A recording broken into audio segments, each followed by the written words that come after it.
Hello, dear friends. Today I'm going to try and elucidate The Seven Ages of Man by William Shakespeare. The Seven Ages of Man, also known as All the World's a Stage, is an extract from the English playwright William Shakespeare's comedy As You Like It. The dialogue takes place in scene 7 of Act 2, where the dreamy philosopher Jacques is talking to Duke Senior and Orlando in the forest of Arden. They are having dinner when Duke Senior confesses to Jacques that he and his men are alone and unhappy, whereas the whole world is full of joy. The Seven Ages of Man is the reply Jacques gives to Duke Senior. The purpose of this reply is partly to console the sad Duke Senior and partly to tell the audience of the play that unhappiness is a part of life and that we all go through certain stages of life. The extract can be regarded as the character's comment on the futility of life. The ages of man was already a beaten up topic in Shakespeare's time. So this verse really didn't have a kind of popularity as it has today.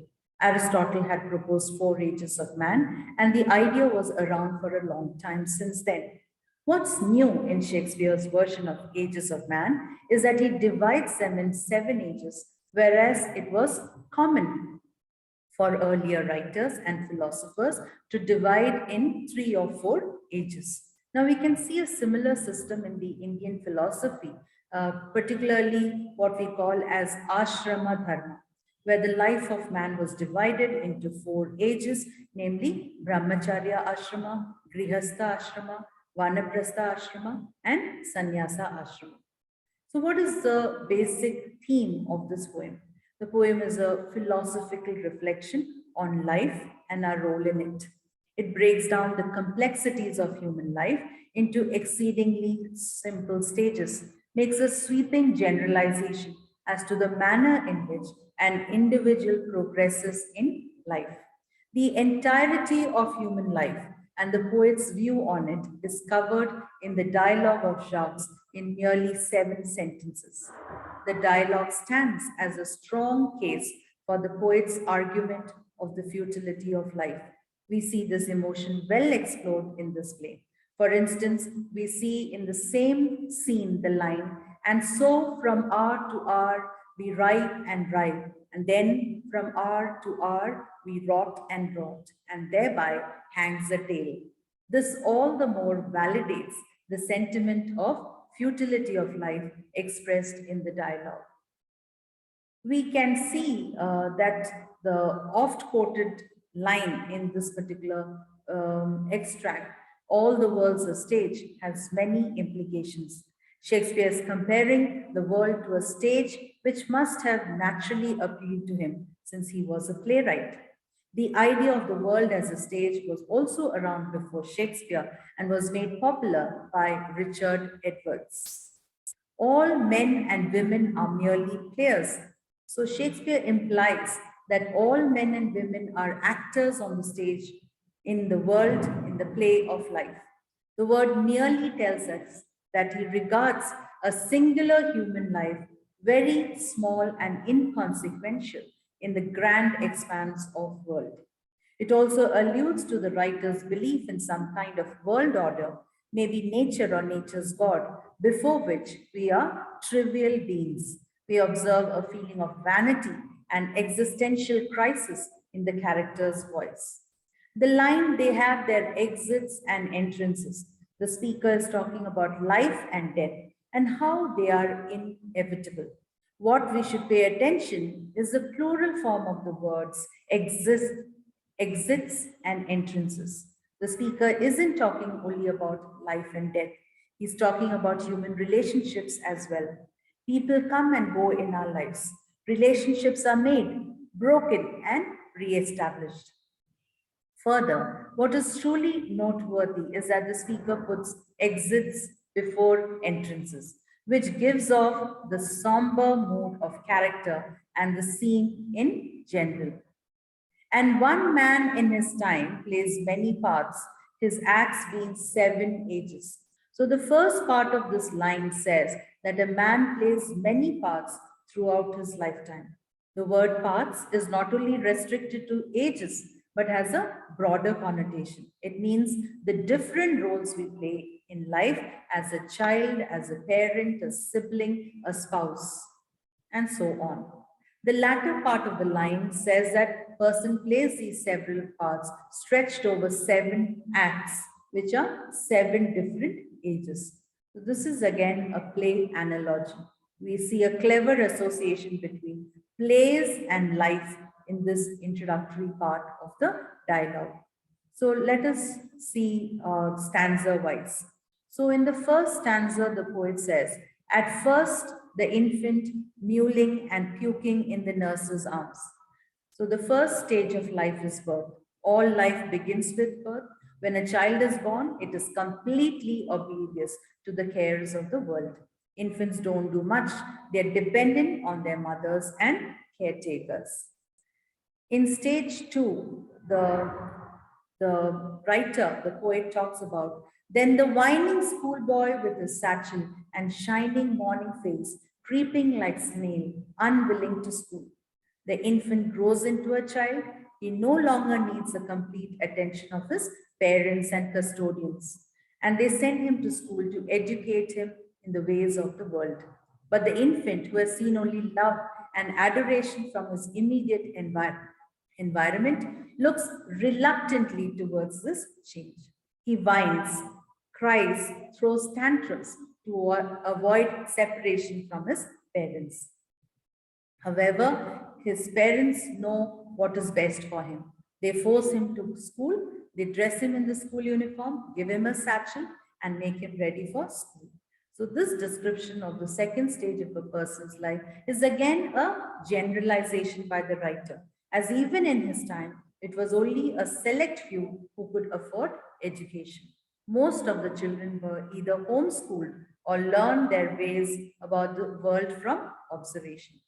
So, moving on to the next few lines, the poet says, and then the lover sighing like a furnace with a woeful ballad made to his mistress' eyebrow.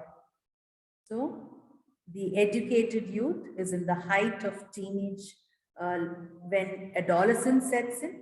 The erstwhile child now weaves the dreams of love. He witnesses new changes in his mind and body, and he feels differently than he's done before. His heart is set on love. He pines for his mistress. He writes and sings ballads for his mistress, exalting her beauty and form. For the lover, the world is all roses and cherry blossom. He sees beauty in every aspect of life. So, this is a period in a person's life when he witnesses beauty and the feeling of amorous love and infatuation. We must not forget that the main protagonist, Orlando, is in this stage when he is deeply in love with Rosalind, but is unsuccessful in expressing his love for her. Moving on to stage four, the poet says, then a soldier full of strange oaths and bearded like the pard, jealous in honor, sudden and quick in quarrel, seeking the bubble reputation even in the cannon's mouth. So the next age is that of a young soldier. The tender lover slowly transforms into a soldier in the battlefield of life. The soldier takes up strange oaths of allegiance and honor and lives by them. The speaker says that a soldier is bearded like a panther. At this stage of life, honor and reputation are very valuable, and they will prefer death to guard their reputation. So, this age is marked with courage and vigor and is a stage of life when a youth becomes man. Stage 5, the poet says, and then the justice, in fair round belly with good capon lined, with eyes severe and beard of formal cut, full of vice saws and modern instances. And so he plays his part. So then the soldier, he goes into middle age, is seen as a judge passing on judgment and protecting the people with law and order. This again is a generalization. The profession chosen by Shakespeare in the dialogue is not necessarily how people live their life. The justice is shown as round bellied, well to do man. His eyes are severe, his belly is lined in the form of fat. His beard is of a formal cut, which suggests his stern nature. He's full of wisdom and modern examples. He carries about his part, imparting knowledge and carrying out the duty of the justice. Stage 6, the poet remarks, shifts into the lean and slippered pantaloon, with spectacles on nose and pouch on side. His youthful pose well saved, a world too wide, for his shrunk shank and his big manly voice, turning again toward childish treble, pipes and whistles in his sound. So in the sixth stage, according to the speaker, the youthful, sinewy frame of the soldier is now reduced to a lean and bony stature. And the speaker makes a humorous comment that the person's shrunken bottom saves a wide space for his equally shrunken legs in his horse. That means to say that the person has become really slim and lank. The once roaring, manly voice of the soldier, the authoritative voice of the justice, is reduced in pitch and volume, something akin to a childlike in the old man.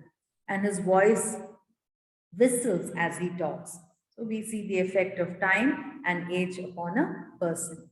In the seventh stage, the poet remarks, last scene of all, that ends the strange, eventful history is second childishness and mere oblivion. Sans teeth, sans eyes, sans taste, sans everything. So the last stage of a man is dotage, leading into finality of death. The speaker calls it the last scene of all, in the play of the person's life on the stage of the world. So we see a continuation of the metaphor developed in the former lines of the dialogue in this final section. Shakespeare calls this journey of a person through the seven ages a strange and eventful history. It describes this final stage of life as second childishness, where the person enters into oblivion without teeth, without eyes, without taste, without everything. So this dotage causes a loss of all senses and the person is left with nothing. We see a return to dependency in this stage of life. Thank you, dear friends.